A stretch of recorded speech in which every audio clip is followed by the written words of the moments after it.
Let me see. Okay, so I think she's gonna join anytime now. So with what we are looking at here, right? The first question specifically, the one thing that we mentioned here is that the negative angles is probably the only thing that we have to worry about. Oh goodness. Excuse me, I'm getting this very, very important call. So I'm just gonna mute my mic, but I will be showing this question so that you can try it out in the meantime.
Okay, sorry about that. I am back, and yeah, I guess we should just carry on with what it is that we need to do. But then, as mentioned, if you have, let's say, maybe gone through this, let me make sure that like the rest of the questions are somewhat maybe visible, so that you can jot those down if you want to like carry on with those questions while we are working on this. So okay. Let me see. So as I was saying, right, with this kind of a question, the very first one that you're seeing there, the only thing that would be of concern to us is the negative angles.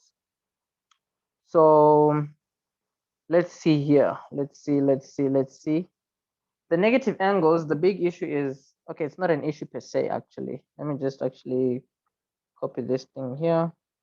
And let me crop this thing so that while we're working on question 1, whoever is like already working on question 2 can already start doing that while we are dealing with this first one over here. So let me do this and do that.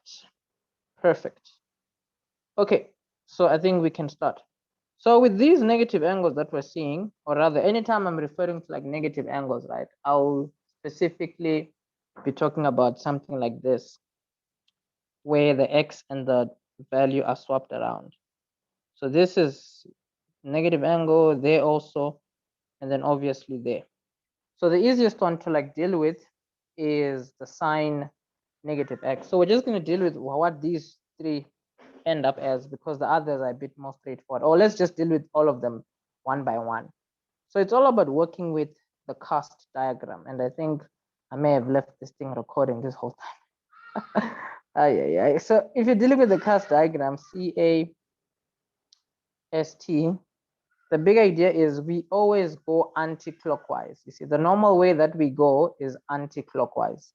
That's why, for example, when you see something like cos 90 plus x, this here is going to be 90 and then plus. So you see here, you're going to go 90 degrees and then you plus something. So you end up here, 90 plus. So the issue is that anytime you're working with the cos and the 90, the cos always becomes a sine. Now, you always ask yourself, cos, is it a positive in this quadrant? No, it's not. You see, remember, we're always using this. Cos is not a positive in this quadrant, so you have to put a negative there. So this part is going to become negative sine x. The next portion, which is cos x minus 180, this portion here, right? All you have to remember is you almost want to look at these two swapped around. You know, I always say try and look at these values swapped around, the x and the negative 180. If these two are swapped around, you're going to have negative 180 and then plus x, like that. Now, what this means is on your Cartesian plane, with the negative symbol here, instead of you going normal, which is to the anti-clockwise direction, instead of you doing that, right, this negative is telling you that you have to go clockwise first. So meaning you're going to go negative 180 degrees. And then the moment you plus something, you go back in the anti-clockwise direction, meaning you still end up in this quadrant where tan is a positive only. So you see only tan is a positive in this quadrant here. So in this quadrant, which is like negative 180 and then plus x, let me actually label that so that you can remember the motion. You see, so negative 180, it means we're going the other way. So negative 180 degrees. And then the moment we plused x, we went back there. So we end up in this quadrant where only 10 is a positive. That's why from a cos here, we have to put a negative cos with x over there. Now what we've done here, we're going to get an opportunity to do something like this again when we deal with the 360. So for the tan 180 plus, we already know that tan 180 plus a specific angle. That's, let's just show with the Cartesian plane here. So we know that with the cast diagram, we know that 180 plus, we know that we will go 180 degrees, which is a positive, and then we have to plus x, you see. So as long as we're plusing, we will always be going in the anti-clockwise direction, you see. That's why here it's 180 and then plus x. So we end up in this quadrant where 10 is a positive. So let me do this here. Let's see, 10, 10. What's the angle now? X, 10x. Let me add whoever it is that I need to add here. So, and then I think we'll just be carrying on for now. So the next one is the sine negative x, right? So with sine negative x, I mean, the only rule of thumb here is that anytime you're dealing with a negative angle, specifically, only cos remains a positive. Everything else becomes a negative. Meaning, if you have sine negative x here, right? If you are going to like change it into something you can work with, it'll always just become sine with a negative, sine x with a negative, like negative sine x. It'll always become negative sine x. Only cos comes from something like this to having a positive cos there. Now, the reason why sine negative x becomes a negative sine x is because, remember, anytime we say you're dealing with a negative value, you will always be going clockwise. You see, just like here when we were talking about the negative 180 degrees. When we were dealing with the negative 180 degrees, we were going clockwise. And then every time we were dealing with a positive value, we were going anti-clockwise. You see? So now if you're seeing sine negative x, it's just going to be negative x. You see, meaning you end up in this quadrant where only cos is a positive. So that's why this gets a negative over there. So what we have showcased now, we will just be able to like showcase a bit more of it with this cos x minus 360. Because with this cos x minus 360, right? Remember we said what you actually want to do is you want to swap these two around, you see. So you'll have here cos with a negative 360 and then the plus x.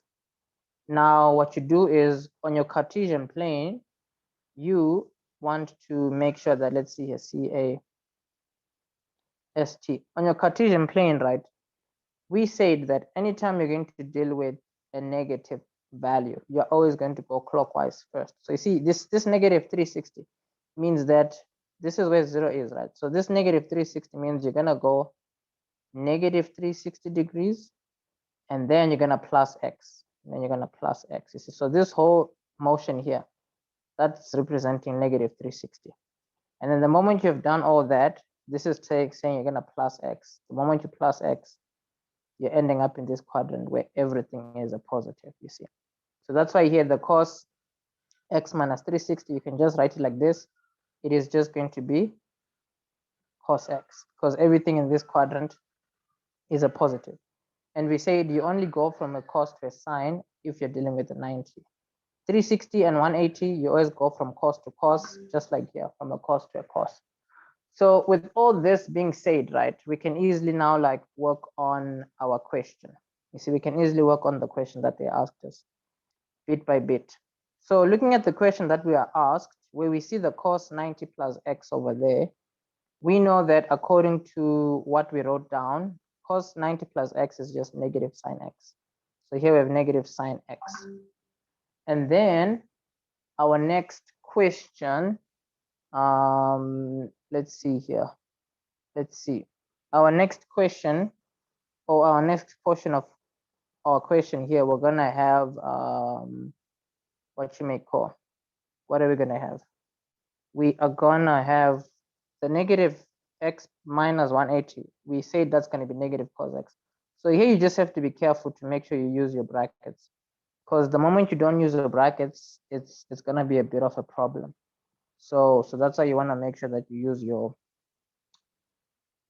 brackets. You want to make sure you use your brackets. So the next one also, you're going to have to use your brackets there. Cos 110, 180 plus, we saw that it's going to be 10x over there, so that's not an issue. And then the bottom part, we said the sine, then the sine negative x is going to be negative sine x. And then this, we said it's just going to be cos x. There we go. So you can imagine for a question like this, it could easily be like 6 marks or something, because this is changed, this is changed, this is changed, this is changed, and this is changed. That's already 5 marks. And then the last thing is you just want to multiply correctly. And that 10 there, it's probably going to change. So these two together, you can write them as this is going to be a negative times a negative. So it's going to give you a positive. So it's going to be sine x cos x. You may want to maybe write this as a fraction, because this 10x here, you may also want to write it as a fraction. The moment you've done this, the bottom part is still okay. We have negative sine x cos x. Now, the big idea with these kinds of questions is you never want to feel rushed. The moment you start to feel rushed, that's when you may start to have a problem. So at the top, bit by bit, right? The top here multiplied by the top there, it's going to give you sine x squared cos x. And then the bottom, that's just 1 times the cos there, which is just cos x. And then everything here is over negative sine x cos x. So never feel intimidated when you see that your question has, like, you know, multiple fractions and all that. No, it doesn't mean you've done anything wrong. You just want to focus and just keep doing what you need to do. So for example, the top, you already know that this cos x cancels this cos x, and then you're gonna have sine squared x over 1, right? It is all being divided by this bottom part. So before I write that bottom part, right, what I normally prefer doing is anytime you see that you have like 3 layers of one question, always try and write the values next to each other. Like here, the top part, right, which is the sine squared x only over 1, you may want to replace this entire line here with a division symbol. You see, you can just replace it with a division symbol.